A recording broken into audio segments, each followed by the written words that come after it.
The singular feeling that causes men to develop deeper affection, faster than physical attraction can. Carl Jung. There exists a reality that hardly anyone expresses openly. Physical intimacy isn't what drives it. Neither is outward appearance, nor are calculated romantic tactics what cause a man to develop strong feelings rapidly and intensely. Countless individuals continue believing that keeping a man requires being more physically appealing, possessing greater skills, or mastering the art of winning someone over. Yet if you've ever witnessed how a man transforms entirely because of one particular person, you'll recognize there exists a singular feeling far more influential than any bodily impulse. And once this feeling emerges, his heart finds itself with limited alternatives. This video doesn't discuss methods for winning someone over, nor will it teach you ways to influence feelings manipulatively.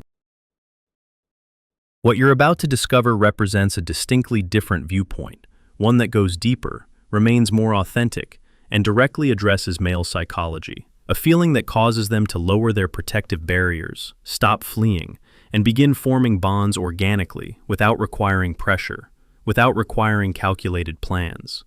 If you've ever wondered why certain women don't need to invest tremendous effort, yet receive profound devotion, if you've ever questioned why certain relationships progress so rapidly that even those involved can't comprehend it, then stay with this video until it concludes. Because once you grasp this feeling, you won't just understand men better, you'll understand how genuine affection actually begins. Within a man's emotional journey exists a particularly special moment that rarely gets expressed through language. It isn't when his heart responds to external beauty, nor when physical urges arise forcefully. It occurs at the moment when he can breathe freely, breathe in the truest sense, without needing to defend himself, without needing to strain toward becoming the version that society expects. This feeling proves extremely difficult to label, yet when it surfaces, it reaches directly toward the deepest layer of the masculine soul. Throughout their entire lives, men receive instruction that they must remain strong, must stay firm, must maintain control. They mature beneath invisible expectations that vulnerability must stay hidden, that feelings must be contained. Therefore, they learn to wear armor, the armor of logic, of character, of silence. Yet behind this armor exists a genuinely real, genuinely fragile human being who constantly yearns to be recognized, not for what he demonstrates, but for who he actually is. When a man enters a space where he feels he doesn't need to prove anything, a quiet transformation occurs. There, he isn't examined, isn't judged, isn't pressured toward becoming an improved version. He receives permission to exist precisely in his current state, whether strong or exhausted, confident or uncertain. And precisely this sensation of being accepted entirely creates an attraction that extends far beyond any conventional method of winning someone over. This explains why certain connections form extremely quickly, extremely deeply, even when there isn't much flirtation or obvious romantic action, because what draws him isn't superficial attraction, but the sensation of internal safety. When he's beside someone who doesn't force him to tense up protecting his ego, he begins lowering the defensive layer without even realizing it. An interior door that had remained closed for an extended period starts opening. This opening isn't loud or dramatic. It occurs quietly in the way he listens more attentively, in how his gaze softens, in the silences that no longer feel heavy. That's when he permits himself to be a human being, and not merely a man fulfilling standards. And right at this moment, feelings begin emerging. The crucial thing to understand is that this feeling cannot be manufactured with techniques, nor can it be forced. It comes from authentic presence, from the capacity to create a space where the other person feels comfortable being themselves. When a man discovers that space, he isn't just drawn, but touched. And once he's been touched at the deepest level, his heart hardly returns to the previous state. If you seek that depth, write depth in the comments. In everyday life, men rarely receive permission to live being completely themselves. From young ages, they're taught that they must become tough, must hide feelings, must maintain control in every situation. Gradually, those demands become familiar roles. The strong man, the rational man, the man who always knows what he's doing. These roles help them exist and adapt. Yet simultaneously, they become a thick layer that separates them from their own actual feelings. Few people see that behind that calm appearance exists a highly complex interior world. There's accumulated exhaustion following the times they had to force themselves.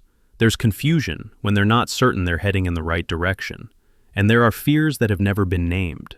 It might be fear of failing, fear of not being good enough, fear of not being recognized, or fear that if they show vulnerability, they'll lose their own worth. These feelings don't disappear.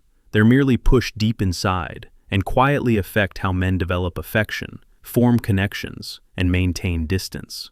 Therefore, the moment when a man senses that this layer is no longer necessary represents a highly rare moment. When there's someone subtle enough to see through the roles, patient enough to see the real human being behind them, without rushing to judge or attempting to fix, he begins feeling safe. Not safe from being praised, but safe because he isn't required to become another version. In that space, he's allowed to breathe more slowly. He's allowed to lower his guard. He's allowed to admit that he also has imperfect parts. This relaxation doesn't arrive with elegant words or showy actions. It comes from the sensation that the person before him doesn't attempt to define him, doesn't impose expectations, doesn't turn vulnerability into a problem requiring solution. Precisely, this creates a highly profound connection because for the first time, he doesn't need to defend himself to remain in a relationship, doesn't need to prove his worth, doesn't need to control the conversation, doesn't need to maintain the image. And this represents the point that many forms of superficial attraction cannot reach. Mental games might create curiosity, attraction might awaken desire, yet only sincere presence makes a man feel that he's returning to himself. When the armor is no longer necessary, the connection forms not from conquest, but from empathy. It's more lasting, deeper, and leaves a permanent mark because it touches the part of the human being that has had to hide for an extended period.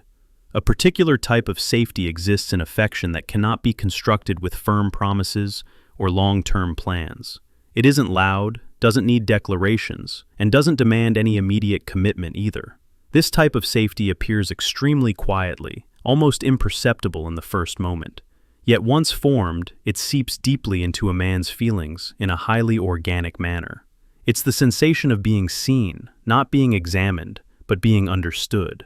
In many relationships, men frequently perceive the other person's gaze as an invisible pressure. Pressure to become better, stronger, more successful. Pressure to fulfill a certain model, to be loved, be recognized. Yet when there's a gaze that doesn't carry controlling expectations, that doesn't attempt to shape or modify his being, something distinctly different happens. He begins sensing that he can exist without needing to keep defending his position. This doesn't mean he becomes weaker or loses direction. On the contrary, when a man no longer has to constantly prove his value, he actually becomes more authentic. He stops wasting energy maintaining an image. He stops feeling like every word, every action must be calculated to avoid being judged. And in that more relaxed state, his true self begins showing more clearly. Not the version polished for external consumption, but the version that exists beneath, with its complexities, contradictions, and genuine depth. This shift doesn't happen instantly. It unfolds gradually, in the way he begins sharing thoughts he wouldn't normally express, in the way he permits himself to be quiet without filling every silence, in the way his laughter becomes more natural, his frustrations more openly acknowledged. These aren't dramatic changes, but they're significant because they signal that the protective walls are gradually coming down. And when those walls lower, something interesting occurs. The connection stops being about maintaining interest or keeping someone intrigued. Instead, it becomes about mutual recognition of each other's humanity. This represents a fundamentally different foundation for a relationship, one that doesn't rely on constant stimulation or strategic behavior, but on the simple yet powerful experience of being accepted as you are. The beauty of this type of safety is that it doesn't require perfection. It doesn't demand that either person be flawless or always have everything figured out. Rather, it creates space for both people to be imperfect together, to navigate uncertainty together, to be honest about their limitations without fearing abandonment. When a man experiences this kind of safety, something shifts in how he perceives the relationship. It stops being something he needs to manage or control. It becomes something he can simply be in. And that transition from doing to being represents one of the most profound shifts that can happen in how someone relates to another person. This is why this particular feeling can create such rapid and deep connection. It's not because it's exciting or novel, though it might feel that way initially. It's because it addresses a fundamental human need that most people spend their entire lives seeking, the need to be fully known and still completely accepted. When a man finds this with someone, he doesn't just feel attracted, he feels found. He feels like he's finally arrived at a place where he doesn't need to keep running, keep proving, keep defending. And that sensation of finally being able to stop, to rest, to just exist, creates a bond that goes far deeper than any surface-level attraction ever could. This explains why some connections feel different from the very beginning. It's not about chemistry in the conventional sense, though that might be present too. It's about recognizing in another person the possibility of this kind of safety, this kind of acceptance, this kind of space where you can finally be yourself without consequence. And once a man recognizes that possibility, once he begins experiencing it even in small moments, his orientation toward that person changes. She stops being just someone he's interested in or attracted to. She becomes someone he needs, not in a desperate or unhealthy way, but in the sense that she represents access to a part of himself he can only reach in her presence. This is the emotion that makes men develop deeper feelings faster than physical attraction. Not because physical attraction isn't important, but because this goes to a completely different level. Physical attraction might draw someone in, but this kind of emotional safety is what makes them stay, what makes them invest, what makes them willing to be vulnerable in ways they normally wouldn't be. Understanding this changes how you think about connection and relationships. It shifts the focus from trying to be impressive or interesting or mysterious to simply being present in a way that allows another person to be present too. It's not about having all the answers or being perfect. It's about creating space for authenticity, for vulnerability, for the real person beneath the protective layers. And when you can do that, when you can be that space for another person, you're not just building attraction. You're building something far more valuable and lasting. You're building trust, understanding, and the kind of connection that can withstand challenges because it's rooted in something real rather than something performed. This represents the core of what creates lasting bonds between people. Not the excitement of the chase, not the thrill of winning someone over, but the quiet, profound experience of being fully seen and still completely valued. When a man experiences this, he doesn't just fall faster, he falls deeper, and what develops has a completely different quality than attraction based on other factors. The conversations that form in this context carry different weight. They're not just exchanges of information or attempts to impress. They become meaningful dialogues, where both people feel safe expressing thoughts they might normally keep hidden. The silences that occur aren't uncomfortable or awkward. They're restful, allowing both people to simply be together without the pressure to constantly perform or entertain. This represents a profoundly important shift because it marks the transition from emotional connection to a bond that has internal depth. The conversations at this point don't just pass and disappear. They remain in his thinking, replay in his mind, get reflected on in the silences. There are phrases of yours that suddenly return when he least expects them, as if they help him organize emotional pieces that are still confused. He begins realizing that when he's beside you, everything seems to slow down, become clearer, more organized, not because you give solutions to his life, but because your presence helps him listen to himself. From here, the desire to meet also changes in essence. He doesn't just seek you when he's in good spirits, when he has something cheerful to share, but also when he feels tired, confused, or disoriented. You become the person he wants to seek when the world becomes heavy, when the roles from outside exhaust him. This shows that the connection has surpassed the temporary emotional layer to touch a deeper necessity, the necessity to be understood, to be accompanied, and to feel meaning in the presence of the other. The meaning you bring doesn't come from grand things. It's created from consistency, from the way you listen without rushing, from the way you're there without demanding that he improve immediately. Precisely this stability makes him feel that his life has more depth, as if there's an invisible thread connecting scattered experiences into a meaningful whole. He doesn't just live to react to the world, but begins living more conscious of his own feelings. When a relationship touches the layer of meaning, It no longer relies on short-term interest or the need to fill voids. It becomes part of his internal structure. Your presence helps him reposition himself in the world. It makes him feel that what he experiences isn't just a burden, but a journey that someone shares. To be his emotional refuge, write refuge in the comments. And precisely this creates a lasting bond. This is the moment when the feeling no longer needs to be affirmed with words constantly. It manifests in that he remembers you when thinking, seeks you when he needs, and feels empty when you're not there. The connection has surpassed the temporary emotion to become a meaningful part of his spiritual life, something that isn't easy to replace nor easy to release. When the feeling has gone sufficiently deep, the way a man is present in the relationship begins changing in a highly subtle manner. He doesn't need to speak more. He also doesn't need to show showy gestures to prove his feelings. Instead, his attention becomes quiet, yet clear. You begin noticing that his gaze is different, his attention is more focused, and the way he responds is no longer superficial. This isn't an effort to impress, but a signal of respect that has formed from within. This respect manifests first in that your words have more weight in his world. He listens, not just to respond, but to understand. Your thoughts, feelings, viewpoints are no longer seen as secondary opinions, but become something he considers when making decisions. When you share, he remembers. When you remain silent, he notices. Your presence begins influencing his emotional rhythm in a highly natural way. Along with that, your absence also has a different meaning. When you're not there, he clearly feels an emptiness, not from lack of entertainment, but from the absence of a familiar spiritual support. That emptiness doesn't make him panic, yet it's sufficient for him to recognize the value of the presence you bring. Precisely this awareness makes him begin adjusting his behavior quietly. He reorganizes his time. He prioritizes the moments of being beside you, not from obligation or responsibility, but from genuine desire. These adjustments aren't loud. Sometimes you only notice them in small details. He takes initiative to maintain contact more frequently. He becomes interested in your schedule or creates space for you to be present in his life. That's his way of showing that you've become an important part of his interior world.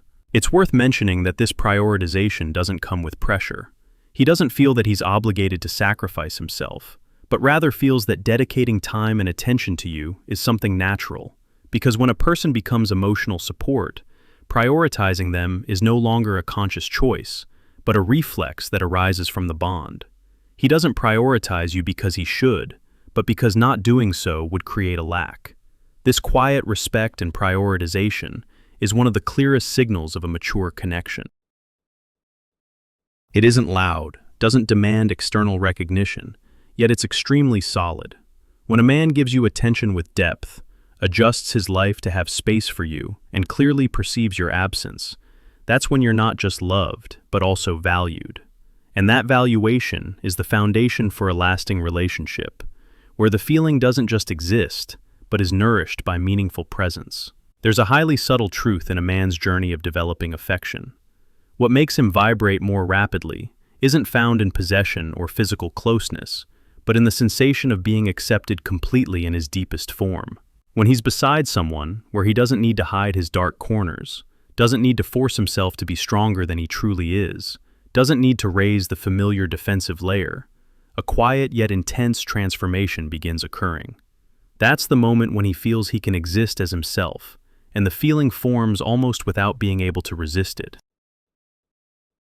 For an extended period, men typically develop affection in a state where they must prove their worth, prove their character, prove their capacity for control.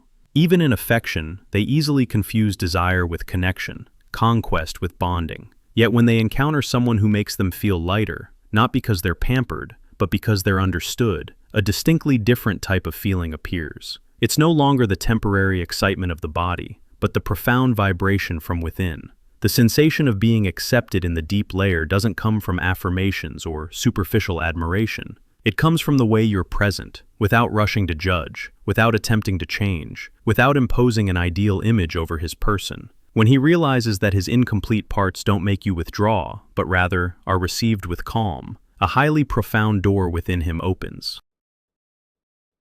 And when that door opens, the feeling is no longer a conscious choice, but becomes a natural flow.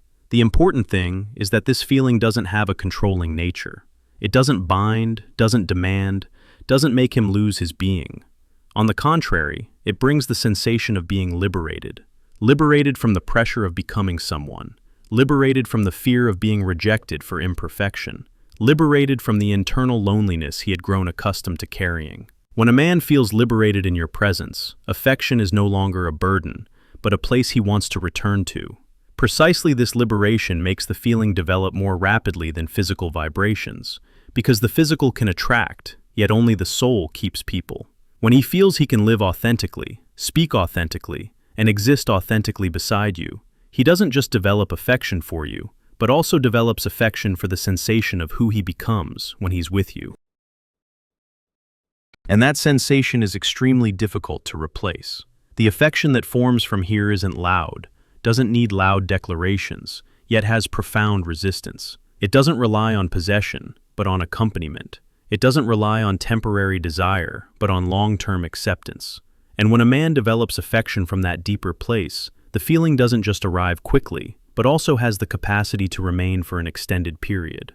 Genuine affection doesn't begin from conquest, but from the feeling that allows a person to be themselves. When you touch that emotional layer, everything happens more naturally than you imagine, without needing to force, without needing to retain, without needing strategies. If you choose to develop affection without masks, write love in the comments.